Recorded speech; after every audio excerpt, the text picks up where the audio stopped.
છોટાઉદેપુરમાં નગરપાલિકાના નામે નકલી ઘરવેરાની પાવતીઓ બનાવી વીજ કનેક્શન મેળવવાનું કૌભાંડ બહાર આવ્યું છે। નગરપાલિકાના વોર્ડ નંબર 3માં મકાન માલિકોએ બોગસ પાવતીઓ બનાવી આ કૌભાંડ આચર્યું। ઘરવેરાની પાવતી પર MGVCL પાસે વીજ કનેક્શન મેળવ્યા। એક જાગૃત નાગરિકે લેખિતમાં નગરપાલિકાના ચીફ ઓફિસર તેમજ MGVCLના ડેપ્યુટી ઇજનેરની રજૂઆત કરતા મામલો બહાર આવ્યો। मध्य गुजरात वीज कंपनी द्वारा जे वीज जोडाण आपवामां आवे छे तेमां नगरपालिकाने आकारणी पत्रक अथवा वेरा पावतीनो उपयोग करवामां आवे छे।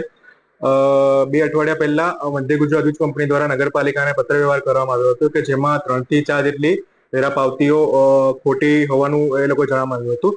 नगरपालिका द्वारा सदर बाबते तपास करवामां આવી હતી અને આ 4 જેટલી પાવતીઓ જે ખોટી છે તેવું પુરવાર થાય છે અને હાલ તપાસ ચાલુ છે અને આવનારા દિવસોમાં પોલીસ પણ ફરિયાદ પણ કરવામાં આવશે અને જેટલા પણ ખોટી પાવતી ઊભી કરીને વીજ જોડાણ લેવામાં આવ્યા છે તેમને કેન્સલ કરવાની પણ પ્રક્રિયા કરવામાં આવશે। ગ્રાહક નાગરિક ચૌહાણ હિતેન્દ્રસિંહ જે છે જેમનો એક લેટર મળ્યો જેના અનુસંધાને ત્વરિત MGVCL દ્વારા નગરપાલિકાને જાણ કરવામાં આવી છે કે સદર વેરા પાવતીથી જે વીજ જોડાણ લેવામાં આવે છે તે વેરા પાવતી ખરેખર સાચી છે કે ખોટી, જેના જે રિપ્લાય મળ્યા બાદ નગરપાલિકાથી જે પણ વેરા પાવતી સાચી છે કે ખોટી તેનો રિપ્લાય મળ્યા બાદ MGVCL દ્વારા આગળની કાર્યવાહી કરવામાં આવશે। જો વેરા પાવતી ખોટી હશે તો ત્વરિત વીજ જોડાણને ઉતારી લેવામાં આવશે।